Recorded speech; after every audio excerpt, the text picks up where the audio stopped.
ओम home हस्प्रेम खप्रेम हस्त्रोम हस कप्रेम हसोम ओम। ओम नमो हरि मरकट मरकटाय। हम हनुमते रुद्रात्मकाय हुम फट। ओम ह्रीम हनुमते रामदूताय नमः। ओम राम ह्रीम रूम रेम रोम ब्रह्म ब्रह। ये हनुमान जी के मंत्र हैं। सुंदर कांड। सुंदर कांड नाम क्यों पड़ा, आज इसके ऊपर चर्चा करेंगे। रामचरितमानस में एक अध्याय है जिसको सुंदर कांड कहा जाता है। सुंदर कांड मन को शांति देता है, शांति बढ़ाता है, ऊर्जा बढ़ाता है और इसको सुनने से बहुत से पापों का नाश होता है। महर्षि वाल्मीकि जी के द्वारा रचित रामायण पर आधारित जो महाकाव्य है श्री रामचरितमानस, इसका पंचम सोपान है सुंदर कांड। इस सुंदर कांड में रामदूत पवन पुत्र हनुमान जी का पूरा गुणगान किया गया है। इसलिए सुंदर कांड के नायक जो है हनुमान जी को माना जाता है।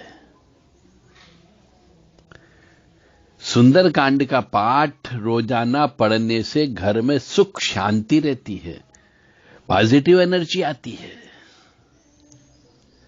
जैसा कि मैंने कहा है कि सुंदर कांड का नाम सुंदर कांड ही क्यों रखा, इसके पीछे के रहस्य की ओर चलते हैं। तो वास्तव में जब हनुमान जी सीता जी की खोज में लंका गए थे और लंका में त्रिकुटांचल पर्वत जो है वह पर्वत पर बसी हुई है,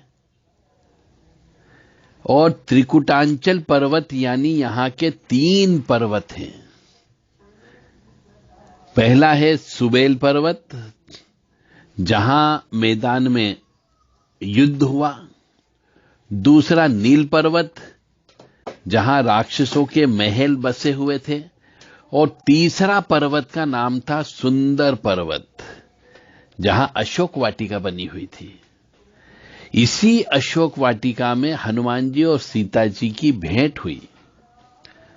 तो सुंदर पर्वत पर ही सबसे प्रमुख घटना घटित होने के कारण इसका नाम सुंदरकांड रखा गया।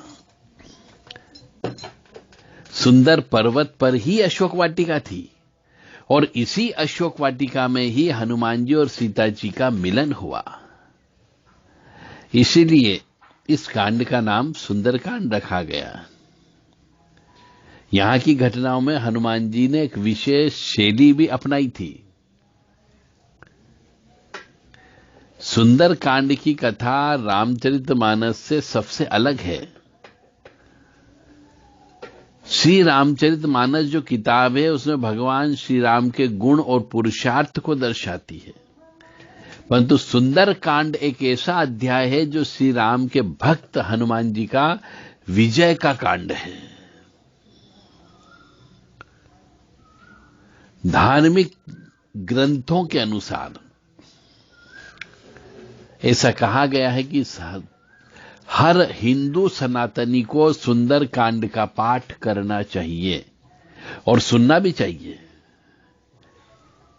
क्योंकि यह पाठ मनोकामनाओं को पूर्ण करता है। और प्रैक्टिकल रूप से कईयों के साथ इंटरव्यू लिए गए, उसमें उन्होंने बताया कि हम आज 20 साल से सुंदरकांड का पाठ करते आ रहे, ईश्वर की बड़ी कृपा है, बच्चे सब सही लाइन पे लग गए हैं, सबकी शादी ब्याह हो गए हैं, पोते पोती हो गए हैं और हमें भी कोई तकलीफ नहीं है। यानी आपकी मनोकामना को पूर्ण करने वाला है, परेशानियों को दूर करने वाला है, संकट से दूर रखने वाला है। इसीलिए इस कांड का यदि नियमित रूप से एक निश्चित समय पे घर में रोजाना यदि पाठ कर किया जाए तो संकट दूर हो जाता है। तो बहुत से मनुष्य हमसे कहते हैं कि साहब बहुत परेशानी में है, कोई उपाय बताओ। तो उनके लिए यह उपाय है कि सुंदर कांड का पाठ रोजाना ब्रह्म मुहूर्त में उठ करके करना चाहिए। तो परेशानियों से, संकट से आप दूर हो सकते हो। और चूंकि यह कांड जो है बजरंग बली जी का विजयी कांड है, तो हम पर प्रभु श्री राम जी की, माता सीता जी की और हनुमान जी की अनन्य कृपा प्राप्त होती है और हमारे मन को शांति प्राप्त होती है। और कलयुग के देवता भी हनुमान जी माने गए हैं। तो रोजाना सुंदर कांड का पाठ करने से मनुष्य के जीवन में यदि कोई नकारात्मक शक्तियां हैं तो वह दूर भाग जाती। बशर्ते कि नियम से, पेशेंस से करना होगी और नियम का पालन अवश्य करना होगा। समर्पण भाव से करिए, पूर्णतः श्रद्धा भाव से करिए। निश्चित तौर से आपके शरीर या आपके मन, कर्म, वचन पर जो नकारात्मक ऊर्जा है वह अवश्य दूर हो जाएगी। और यह पाठ जब करोगे तो आप में बल भी आएगा, बुद्धि भी आएगी, एकाग्रता भी आएगी, आत्मविश्वास भी आएगा तथा जीवन में कई सकारात्मक बदलाव आपको देखने को मिलेंगे।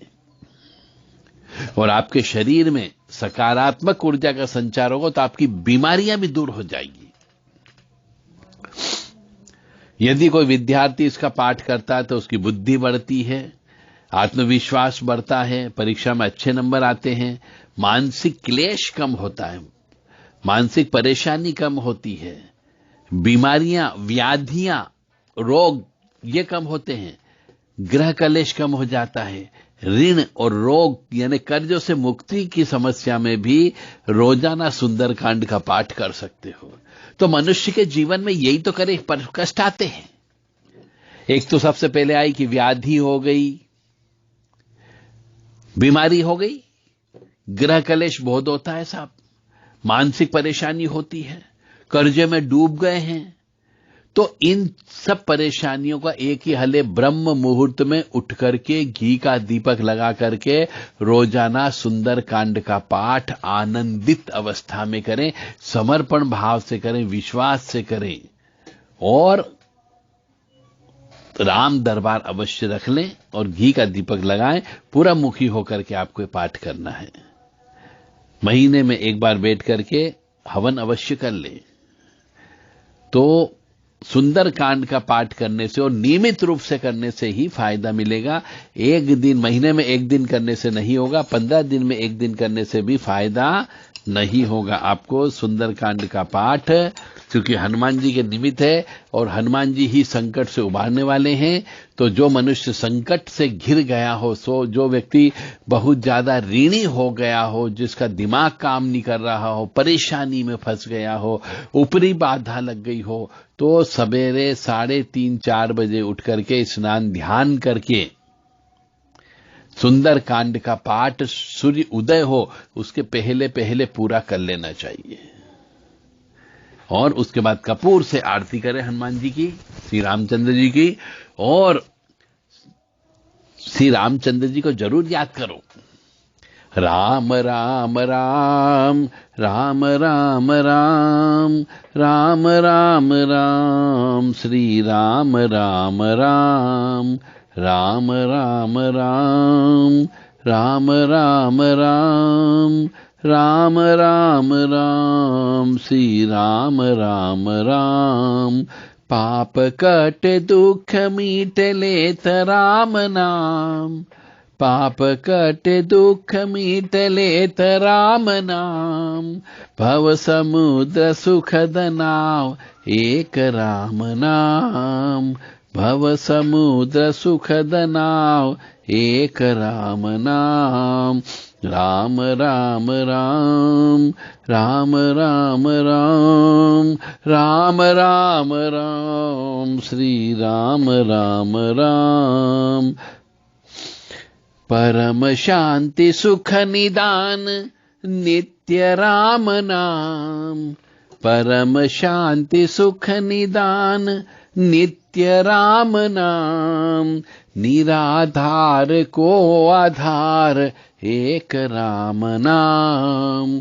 इस तरीके से हनुमान जी के सामने राम जी की स्तुति, राम जी का पाठ भी अवश्य करना चाहिए, राम जी का गुणगान भी करना चाहिए, जिससे हनुमान जी की कृपा अवश्य प्राप्त होती है।